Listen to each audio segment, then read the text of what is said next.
Joanne and Lloyd, it's good to see you guys. Well, hi Jay, it's good to see you. Good to see you. So yeah, I hear you guys are thinking about doing your landscape, right? Well, we moved into this house almost 8 years ago. Thought we'd be able to do it ourselves, but it was just too big of a project. It's a big project. Yes. Okay, well, I've got just the guy, Zach with Huskiez Landscaping. I'm going to send him over. You're going to love this guy. Good. Oh, we're Good. excited.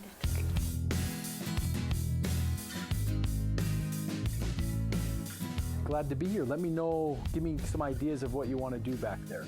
Well, we've saved a lot of rock, and I'd like to incorporate that into the yard with a rock wall and a little place out there in the back, a little secret kind of area up there. And I'd like to have one of the areas look kind of like a forest with a water feature in it and running stream. So it sounds like you want basically an outdoor park. You want a place for your kids and grandkids to come and enjoy. I did notice how large it is back there. It's an extremely large property that we can do a lot with. We want to make sure that we're not designing it incorrectly to make a lot of maintenance for you guys to do on Saturdays and stuff, and minimize on the grass, give you enough grass to give you the play area that you want, but not so much that you were having a lot of water waste. We have a riding lawnmower, which means the older grandkids will be excited to come and mow the lawn. In theory. For a while. In the beginning. We can come up with a lot of great ideas. So let me take this to the drawing board and we'll get back with you. Zach, how you doing, buddy? Hey, how's it going? Good. So big project here, huh? Yeah, the story of this family was incredible, and we were excited to give them everything that they wanted in their backyard. Let's go take a look at it. Awesome. Let's go look at it.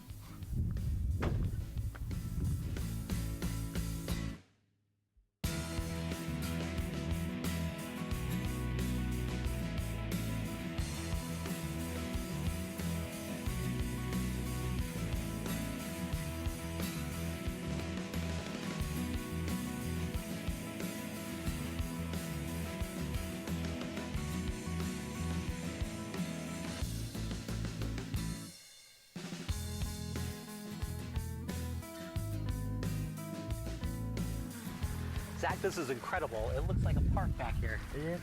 We're very proud of what we did here with the Taylor family. We're here with the water feature, right? I love it. Looks great. And this is the main focus of her ideas, her budget. Everything revolved around the water feature. They had to have it. Yeah, and you put it in just the right spot where you've got that nice elevation change in the yard.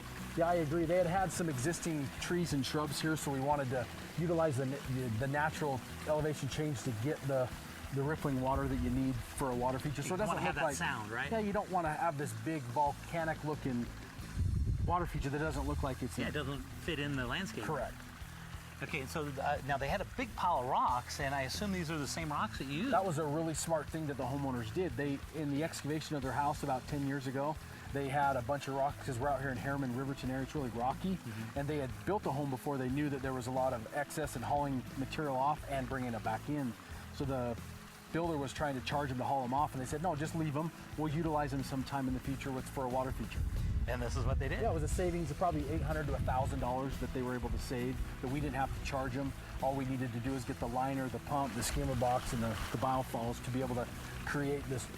And where do you go to get something like that? Sprinkler Supply has it locally. They have any and all parts that you need for your water feature. You can get as elaborate as you want. This one was the size that fit within their budget, so that's what we went with, and it turned out really good. Okay, so I noticed on some of these ponds they'll have fish in them, some won't have fish. How does that all work? It's all preference with the homeowner. Some of them are pondless, which means this whole catch basin is completely full of a gravel or some blocks that allow the water in, but you don't really have the pond there. This one, they wanted a pond to put tadpoles in and fish, and there's maintenance for both sides of them. Okay, so what do you do for maintenance? How does that all work? I brought some with me. They wanted to have tadpoles and eventually fish in here. People don't want to see a murky, dirty pond, so they do make natural products that are safe for the fish and the tadpoles. They're not going to harm them at all. This one's called a Pond Clean, and once you put it in there, the pump will pump it through the water, and all the sediment will go to the bottom, and you get a nice clear pond. This is also a beneficial bacteria. You do have to have that in there for everything, the ecosystem to function properly. Yeah. So it's basically an outdoor living organism. So if you're having fish and tadpoles in here, they have to have the right pH in the water. So it's more labor intensive than a pondless that wouldn't have any fish in it or any of that. Yeah, for sure.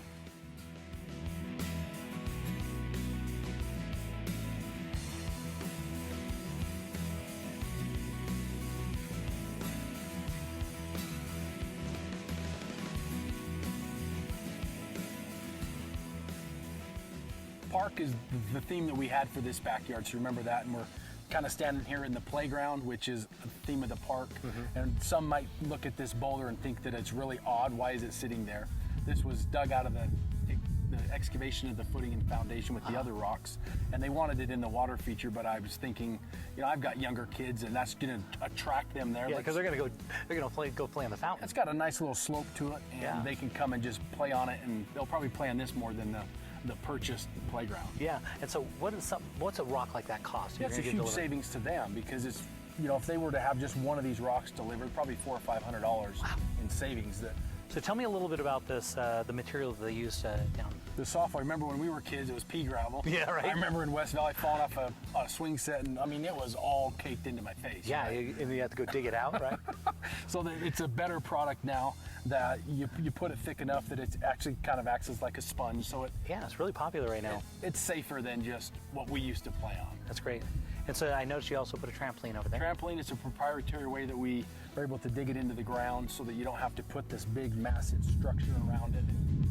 It costs a lot for the Yeah, I know. When I did mine, I actually I put the blocks I had to dig it all the way out, put the blocks in, and then backfill it, and then get the trampoline that just fit right in there. And I was worried if that trampoline broke, I was going to replace it. That was a huge cost to you. Right? Yeah. We dig it out in such a way because of our clay soils, you can dig it out. It's called the angle of repose, how the soil will naturally stay at a certain slope. Yeah. And then we can in the clay type of soil layer that with right? fabric and put the trampoline right on it, and butt the grass right up to the edges of that trampoline, so it's a perfect smooth transition right from grass to trampoline.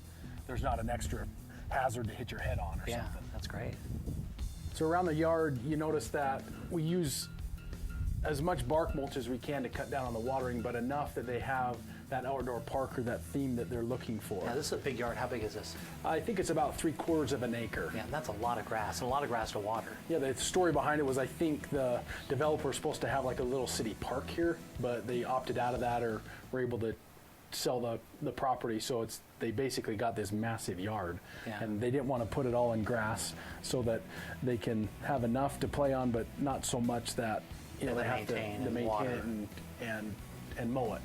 So we put down. So the reason for putting that down inches. is to kind of keep all the weeds and stuff from growing through, Correct. right? So that it keeps the sunlight out, so the weeds will grow less. You're still going to have to spot spray here and there to be able to keep the weeds out, but it'll do a whole lot more than just leaving it dirt. Looking for. Yeah, I love it. So now tell me about this little kind of back area where it kind of steps up, or the You're arbor. really intrigued by that, aren't you? I think it looks good for a wedding. Jay's been thinking a lot about a wedding lately, so. Okay, so tell me a little bit about that. And so you just naturally took advantage of the landscape. There was a of the little land, elevation change there, and they had, once again, we go back to the rocks that they had acquired. We just redesigned their boulder wall a little bit so it look a little better, and also it kind of goes in towards their garden. They're out there every day, and they love to kind of old school get out there and till up the garden and put in furrows and flood irrigate. So we put a bunch of hose bibs around with the sprinkler system so that they could get out there and just be farmer type people. Zach, you did an incredible job. So what do the Taylors think? Oh, it's just beautiful. I just love it. Love to hear. Water featured, wonderful, and the trampoline and the play area for the grandkids. I mean, it's a nice place for the family.